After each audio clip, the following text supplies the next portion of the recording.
नमस्कार। आज जिस कृति पर हम चर्चा कर रहे हैं वो है रामधारी सिंह दिनकर की रची हुई रचना बापू, और हम इसकी प्रासंगिकता पर बातचीत करेंगे।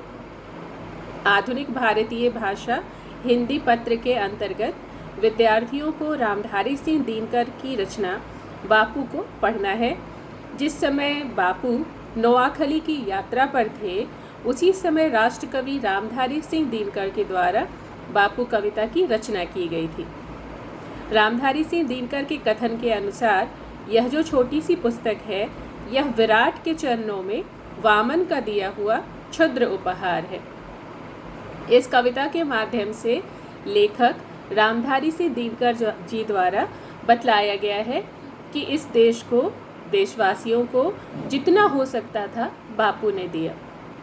देश को, देशवासियों को स्वतंत्र बनाने के लिए, अपने पैरों पर खड़ा करने के लिए महात्मा गांधी ने भरसक प्रयास किया।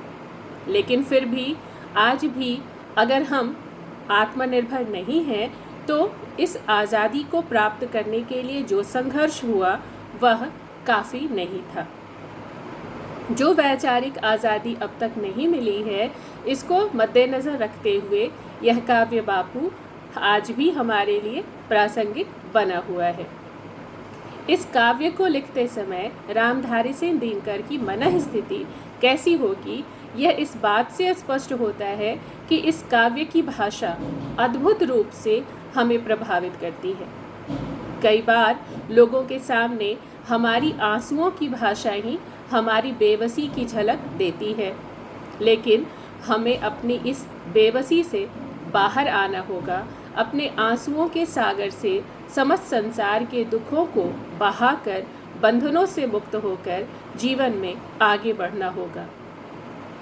जीवन की सच्चाइयों को स्वीकार करने वाला और संघर्ष करने वाला ही सच्चा वीर है। इस काव्य को पाठ्यक्रम में शामिल करने का उद्देश्य एकमात्र यही है कि असली वीरता और छद्म वीरता की जिस फर्क को रामधारी सिंह दिनकर ने अपने काव्य संग्रह बापू के जरिए समझाया था, उसे आज और भी गहराई से समझने की आवश्यकता है। रामधारी सिंह दिनकर की कृति बापू एक अविस्मरणीय कृति है। बापू अर्थात महात्मा गांधी की प्रासंगिकता से कोई भी भारतीय इनकार नहीं कर सकता है। महात्मा गांधी ने राजनीति, समाज, अर्थ एवं धर्म के क्षेत्र में आदर्श स्थापित किए और उसी के अनुरूप लक्ष्य प्राप्ति के लिए स्वयं को समर्पित ही नहीं किया, बल्कि देश की जनता को भी प्रेरित किया और आज उसका आशानुरूप परिणाम भी उन्होंने प्राप्त किए, जो हम सबकी आज़ादी के रूप में हमारे साथ है। महात्मा गांधी की जीवन दृष्टि भारत ही नहीं, संपूर्ण विश्व के कल्याण का मार्ग प्रशस्त करती है।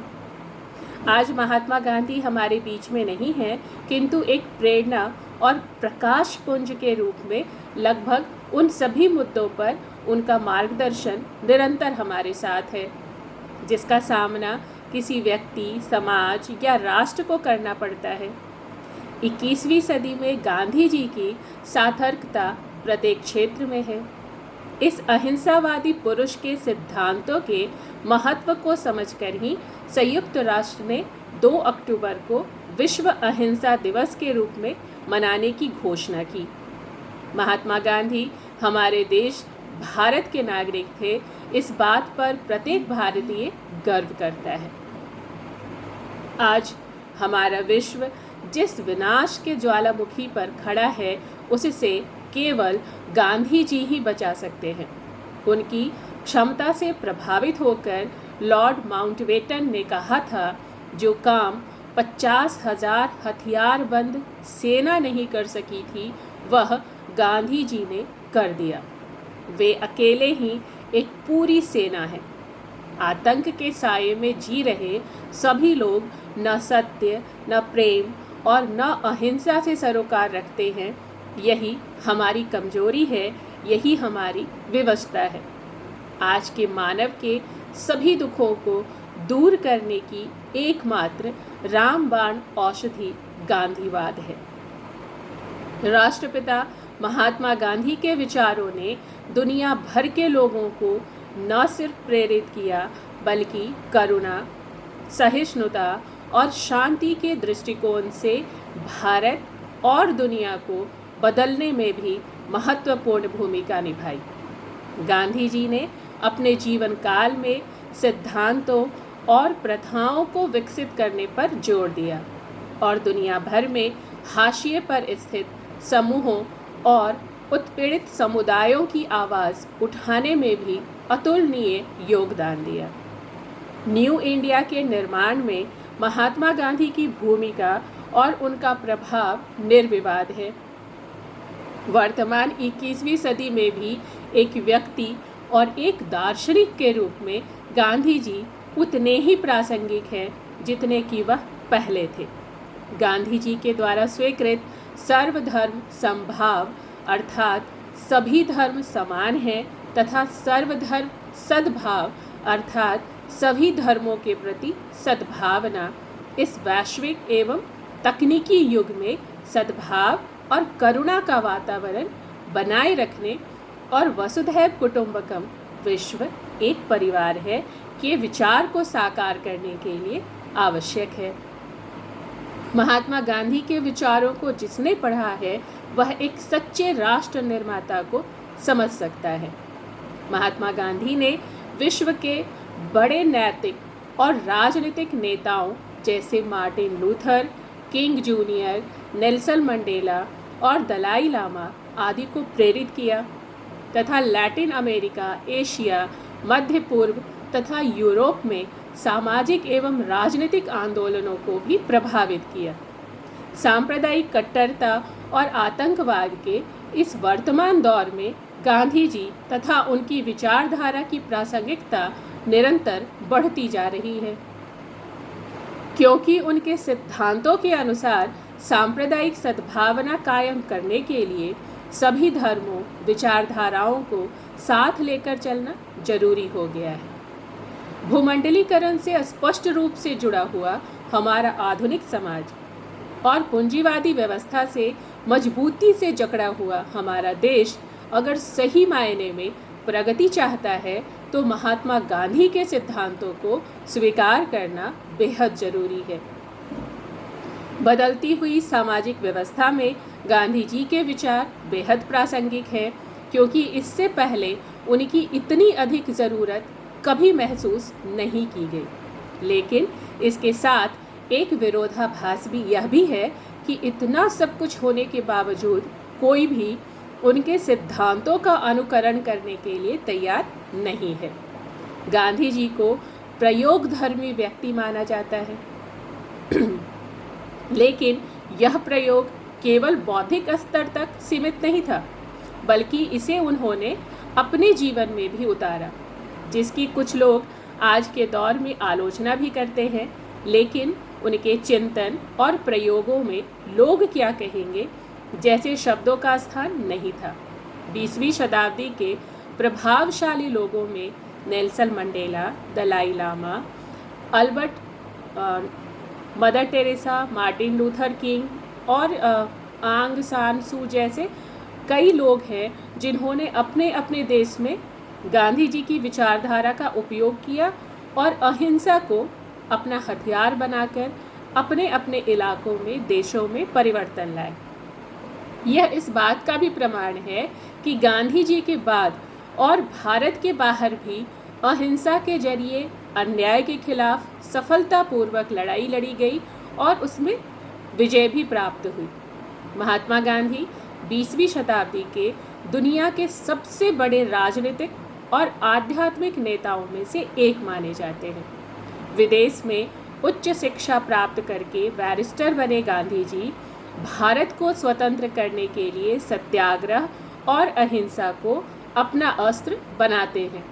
वे पूरी दुनिया में शांति, प्रेम, अहिंसा, सत्य, ईमानदारी, मौलिक शुद्धता और करुणा तथा इन उपकरणों के सफल प्रयोगकर्ता के रूप में याद किए जाते हैं, जिसके बल पर उन्होंने उपनिवेशवादी सरकार के खिलाफ पूरे देश को एकजुट कर आज़ादी की अलख जगाई। बापू ने सत्याग्रह, सविनय अवज्ञा, असहयोग आंदोलन तथा अंग्रेजों भारत छोड़ो आंदोलन का नेतृत्व किया, भारत को आज़ाद किया। आज दुनिया के किसी भी देश में जब कोई शांति मार्च निकलता है या अत्याचार और हिंसा का विरोध किया जाता है, हिंसा का जवाब अहिंसा से दिया जाना हो, तो सभी अवसरों पर पूरी दुनिया महात्मा गांधी को याद करती है। अतः यह कहने में अतिशयोक्ति नहीं है कि गांधी के विचार, दर्शन तथा सिद्धांत कल भी प्रासंगिक थे, आज भी हैं और आने वाले समय में भी रहेंगे। महात्मा गांधी ने अपने दक्षिण अफ्रीका प्रवास में फिनिक्स आश्रम की स्थापना की थी तथा वहाँ से इंडियन ओपिनियन अखबार निकाला। भारत लौटकर आज़ादी की लड़ाई के पथ प्रदर्शक बने। उन्होंने हरिजन जैसे कई समाचार पत्रों का संपादन किया, अनेक पुस्तकें लिखी। समाज सुधारक और विचारक के रूप में भी महात्मा गांधी का योगदान अतुलनीय है। जातिवाद, छुआछूत, पर्दा प्रथा, बहुविवाह, विधवाओं की दुर्दशा, नशाखोरी और सांप्रदायिक भेदभाव जैसी सामाजिक कुरीतियों से भारतीय समाज में सुधार के लिए उन्होंने संघर्ष किया। उन्होंने राष्ट्रीय एकता के लिए हिंदी को राष्ट्रभाषा घोषित करना चाहा। आज इस बात को शिद्दत से महसूस किया जा रहा है कि बेशुमार भौतिकवादी प्रगतियों के बावजूद यह दुनिया कहीं न कहीं कोई कमी महसूस कर रही है। धन के बढ़ते अंबारों ने भी लोगों के खुशहाल होने, संतुष्ट होने और खुश होने की वजह नहीं तय की। आमदनी की असमानताएं और तीक्ष्ण हुई हैं। निर्धनता, भूख, रोग और हिंसा का विश्व में प्रकोप बढ़ता जा रहा है। पर्यावरण का संतुलन तथा जलवायु परिवर्तन ने मानव जाति के अस्तित्व पर संकट ला दिया है। अब असंख्य राजनीतिक, आर्थिक, सामाजिक और मनोवैज्ञानिक अनिश्चितताओं को जन्म दिया है। इन सब के बीच गांधीवादी विचारधारा और दर्शन के प्रति लोगों की आस्था बनी हुई है। इसका मतलब यह है कि वे कितने आदर्शवादी थे। संयुक्त राष्ट्र आम सभा में पारित एक प्रस्ताव के बाद पूरा विश्व सन 2007 के बाद से महात्मा गांधी के जन्मदिवस 2 अक्टूबर को अंतर्राष्ट्रीय अहिंसा दिवस के रूप में मनाता है। 2019 में महात्मा गांधी की 150वीं जन्म शताब्दी के अवसर पर संयुक्त राष्ट्र संघ के महासचिव ने कहा था कि महात्मा गांधी के सिखाए गए पाठ ही संयुक्त राष्ट्र का मूल एजेंडा है, जैसे विकास, शांति और सहयोग। सर्वोदय का गांधी जी का विचार संयुक्त राष्ट्र संघ के महत्वाकांक्षी कार्यक्रम एजेंडा 2030 का प्राकथन है। सर्वोदय का मतलब समाज के अंतिम व्यक्ति तक भलाई की कामनाओं से संबंधित है, ताकि समय और समाज में कोई पीछे न छूट जाए। गांधी जी का चरित्र विशाल था। उनकी क्रियाशीलताओं के आयाम बेहद व्यापक थे, जिसका फैलाव राजनीति से शुरू होकर स्त्रियों की दशा को समुन्नत करने के सरोकार से लेकर के धर्म तक था। गांधी जी एक सुधारक रहे हैं, सत्य के प्रबल आग्रही रहे हैं, महान योद्धा रहे हैं, शांति के उपदेशक रहे हैं, नैतिकतावादी रहे हैं, जिज्ञासु, एक महान योगी, एक महान आत्मा, कतार में खड़े अंतिम व्यक्ति के अधिकारों के लिए संघर्षरत और बेहतरीन अर्थव्यवस्था के पैरोकार महात्मा गांधी जी इतना सब कुछ चाहते थे अपने राष्ट्र के विकास के लिए कि उनके स्मरण मात्र से देशवासियों को एक खुशी की अनुभूति होती है। गांधी जी के लिए आध्यात्मिकता, नैतिकता, राजनीति और अर्थशास्त्र अविभाज्य थे। उनकी दृष्टि में राजनीति से धर्म का बनावटी जो बंटवारा है वो समस्या पैदा करता है। वह कहते थे कि धर्म को कर्मकांड से नहीं समझा जा सकता, बल्कि इसे एथिक्स, प्रेम और सेवा, कर्तव्य और उत्तरदायित्व की भावनाओं से ही भली भांति समझा जा सकता है। गांधी जी घोर राष्ट्रवादी थे, लेकिन उनका राष्ट्रवाद अनन्य और समावेशी था। उनका राष्ट्रवाद किसी अन्य के राष्ट्रवाद के प्रति विरोधपूर्ण नहीं था। गांधी जी के लिए बिना स्वदेशी के स्वराज की कल्पना दूभर थी। वे मानते थे कि अर्थशास्त्र में स्वदेशी और औद्योगिक जीवन से पलायन भारत के लिए विध्वंस साबित होगा। इसी तरह विदेशी भाषा और विदेशी विचारों में दीक्षित होना सर्वसाधारण से कट जाना है। गांधी जी दूसरे के धर्म को अपनाने को नैतिक स्खलन मानते थे। हमें उनके विचारों की रोशनी को फिर से अपनाने की आवश्यकता है। आत्मनिर्भर भारत और आत्मनिर्भरता गांधी जी के विचारों की प्रासंगिकता को मुखर करती है। उन्होंने हमें स्वदेशी के प्रति अंधभक्त होने के खतरों के प्रति भी आगाह किया था। गांधी जी के लिए स्वदेशी की जड़ अहिंसा, प्रेम और निस्वार्थ सेवा में थी। उनका प्रबल संदेश है कि हमारा प्रत्येक आचरण नैतिक रूप से शुद्ध होना चाहिए। साध्य की अपेक्षा साधन ज़्यादा महत्वपूर्ण है। वे अपने जीवन में अनासक्ति का सबक देते हैं और भगवद गीता के संदेशों से वे गहरे प्रभावित थे। वह भारतीय चिंतन परंपरा में कहीं गहरे धसे हुए थे। उनकी महानता इस बात में है कि उनके विचारों की महत्ता आज भी बनी हुई है। जो उनके विचार उनके जीवन काल में जितने महत्वपूर्ण थे, उनका महत्व कई दशकों के बाद आज भी बना हुआ है। दरअसल गांधी कोई व्यक्ति न होकर अभिव्यक्ति या अनुभूति है। उनकी मृत्यु के पश्चात देश का जैसे जैसे विकास होता गया, लोगों ने उन्हें विस्मृत करने की पूर्ण चेष्टा की, लेकिन वास्तविकता यह है कि गांधी रह रहकर स्मरण ही नहीं आते, बल्कि अनिवार्य प्रतीत होते हैं। उनके विचार अमर हैं। विद्वानों को उनके दर्शन में ही विश्व शांति और प्रगति के अंकुर दृष्टिगोचर हुए हैं। आज जब हमारे सार्वजनिक जीवन के साथ साथ हमारे निजी जीवन में नैतिक मूल्यों का गहरा क्षरण हुआ है और जब नैतिक सिद्धांत राजनीति से लगभग गायब हो गए हैं, तो गांधी जी एक मूल्य की तरह प्रभावी विकल्प के रूप में दिखाई देते हैं। गांधी जी न केवल राजनीतिक बल्कि देश को नैतिक नेतृत्व भी प्रदान करने वाले थे। मार्टिन लूथर किंग ने कहा था कि गांधी जी अपरिहार्य थे। अगर मानवता की प्रगति करनी है तो गांधी जी अपरिहार्य हैं। उन्होंने शांति और सद्भाव की दुनिया विकसित करने की ओर प्रेरित किया। हम अपने जोखिम पर गांधी जी की उपेक्षा कर सकते हैं। भारतीय सभ्यता की जो श्रेष्ठता है, उसको संपूर्णता में प्रस्तुत करने वाले महात्मा गांधी के विचारों ने दुनिया भर के लोगों को न सिर्फ प्रेरित किया, बल्कि करुणा और शांति से भारत और दुनिया को बदलने के लिए जो उन्होंने एक विचारधारा अपनाई थी, उसको लेकर के भी हम उनसे ज्ञान प्राप्त कर सकते हैं कि किस तरह महात्मा गांधी चाहते थे कि सभी आपस में मिलजुल कर रहे, शांति से रहे और एक दूसरे के प्रति करुणा की भावना रखें। उनका मानना था कि पश्चिमी सभ्यता जहाँ भोग विलास की है, शारीरिक सुख को अंतिम उद्देश्य मानकर चलती है, वहीं भारतीय सभ्यता आत्मिक उन्नयन की बात करती है।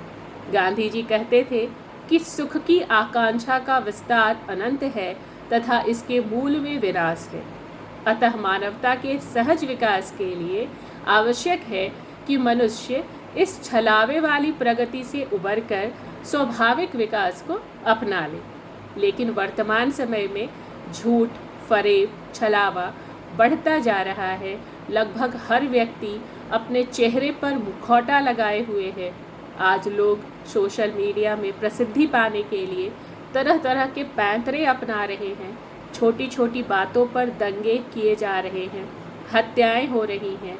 ऐसे में गांधी जी पर आधारित रामधारी सिंह दिनकर की यह रचना वापू बेहद प्रासंगिक है, जो गांधी जी के दर्शन पर आधारित है, उनकी विचारधाराओं पर आधारित है और जो हमें सन्मार्ग पर चलने की प्रेरणा प्रदान करती है। महाकवि, राष्ट्रकवि रामधारी सिंह दिनकर और उनकी रचना बापू की प्रासंगिकता से हम इसलिए भी इनकार नहीं कर सकते कि यह रचना आज भी हमारे समाज को मार्गदर्शन देने में बेहद सक्षम है। धन्यवाद।